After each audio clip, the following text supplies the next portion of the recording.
shumë mirë, por nuk marrin vesh nga bujqësia. Unë nuk pres nga ata që ligjin që prek një temë të bujqësisë të jenë ekspert të mrekullueshëm. Jo, ama minimumi pres që ta lexojnë përpara se të votojnë. Si mund të votosh diçka pa e lexuar? Domethënë është absurde. Të votosh diçka që nuk e lexon. Më sill një tekst, po të jetë bosha i teksti. Po të jetë plot gabime gramatikore, me gabime matematikore. Po. Se përgjithësia i ngel parlamentit. Votuesit. Jo më i ngel parlamentit. Pikërisht ai që voton. Sepse mund të jetë gabim, për shembull, shifra na 302 është bërë 320. Gabim shtypi. Ai që ka shkruar e gabon. Ç'do ndodhi? U miratua me 320, ndërkohë që nuk është 320. Domethënë është absurde situata e gjitha dhe ajo që të bën përshtypje është fakti pse duhesh bërë një lojë e tillë. Moment fundit, çoj tani, bëhet tani. E ke një përgjigje? Po normalisht është lojë e vetme shpjegim është që të jetë lojë për të nxjerrë sikur është opozita që është anti-amerikane. Po. Sepse ja nuk votoi. Dhe pse bie opozita në këtë kurth nëse është një lojë? Po çfarë do bëj, do shkeli kushtetutën? Si? Ta shkeli kushtetutën thua ti? Ai votimi nuk është shkelje kushtetutës. Po patjetër që shkeli kushtetutën sepse duhem minimumi 5 ditë, e ke përcaktuar. Nuk mund ta bësh përpara 5 ditëve. Ke edhe disa vendime gjykatës shkëtuese për këtë gjë, për këtë pjesën e kësaj. Okej. Po duash mund t'i nxjerrësh aty dhe t'i lexosh. Por 5 ditë, çfarë pune i prishte PS-s kjo puna 5 ditë, këtë nuk duhet. Petraj, ke një shpjegim? Shiko, unë se besoj ke lexuar dhe ti çka ka ndodhur. Ato 7 pika të cilat po thoshte zoti Bardhi.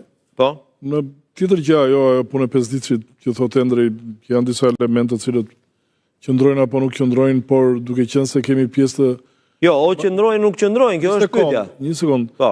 Kemi të bëjmë me një marrë, shiko, duhet dish që Shqipëria dhe parlamenti ynë nuk ka hasur më përpara të ketë marrëveshje të tilla me Shtetet e Bashkuara. Unë s'kam dëgjuar të pak. Jo, kemi bërë marrëveshje të tilla.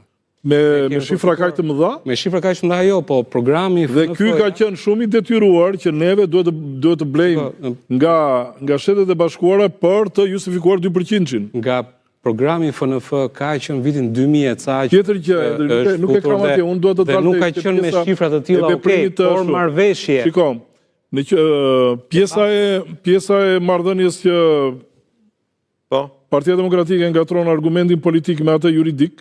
Po. Fakti që disa deputet nuk e kanë lexuar marrëveshjen, nuk e përbën atë të pavlefshëm. Jo, nuk e bën paligjë, patjetër, po. Ajo është çështje morali, po paligjërisë ka. Në fundit, nëse 8 deputet nuk e kanë lexuar atë, dhe 19 e kanë lexuar, që ishte e përcaktuar pjesa e 27 e deputetëve që duhet ta lexonin, është dobësi e tyre që ata nuk vajtën në parlament atë ditë. Me vjerë e refuzuan të shkonin, se kishin disa seanca që nuk shkonin, dhe të paktën kështu e shikoj unë. Dhe nuk është justifikim për ta bërë, apo pjesa tjetër ta pezullojmë këtë që mos botohet fletoren zyrtare. Do të dish që çdo marrëveshje, çdo akt juridik, kur bëhet për shfuqizuar në gjykatën kushtetuese, prezumohet është i vlefshëm deri në momentin që kemi një vendim përfundimtar nga gjykata kushtetuese se si vepron. Tani ma sqaro pak zoti Petraj, cila është rruga që do ndjek gjykata kushtetuese dhe cila është pasojë që ka te marrëveshja? Shiko, unë shikoj që gjykata kushtetuese nuk do ta pranoj këtë. Do ta pranoj fare? Për mendimin tim jo. Nuk do ta kaloj fare në seancë plenare. Po sepse, shiko, nuk tani kur 8 deputet thotë nuk e lexuam neve, dhe kështu që ajo nuk ka vlerë. Nuk vajtëm në seancë dhe kjo nuk ka sens. Të bëhet një diskutim tjetër. Dhe ashtë pse u kalua pa respektuar afatet. Shikom, edhe njërë, qofse kjo është një marrëveshje e rëndësisë veçantë me nivelin gjeostrategjik, si që kemi ne një detyrim të jashtëzakonshëm, se ne nuk kemi luksin të tregojmë amerikanëve që kushtetuta jonë thonë kështu dhe kështu. Ai të detyron dhe jo kushtetutën s'ta llogarit fare. E dua nesër thotë.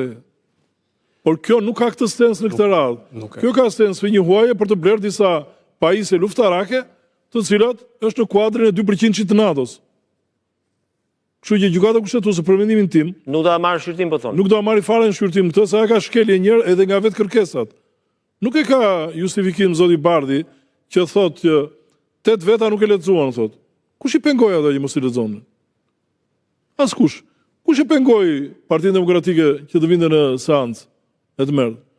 Apo pjesa tjetër të cilët bëri zoti Shea që bëri atë veprimin? Jo, e vetmja gjë që mund të jetë në pjesa 5 ditë që do thua fatikor. Jo. Është marrëveshje nivelit të përshpejtuar me Shtetet e Bashkuara në nivelin geostrategjik. S'ka rrezik, për mendimin tim nuk e njeh kushtetuta për jashtim, po pa dhe marrëveshje geostrategjike. Pastaj nuk thotë atje. Jo, kushtetuta ka një, po jo, është projekt ligj. Janë marrëveshje, është projekt ligj. Janë marrëveshje të klasifikuara. Marrëveshja shkon si projekt ligj parlament. Jo, fare, jo, kjo është marrëveshje e klasifikuar, jo projekt ligj.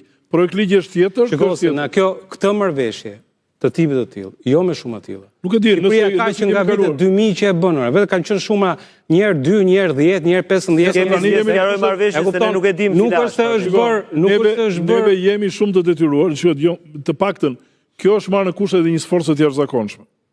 Ju e dini shumë mirë. Nuk ta thot njëri, 2 sekonda se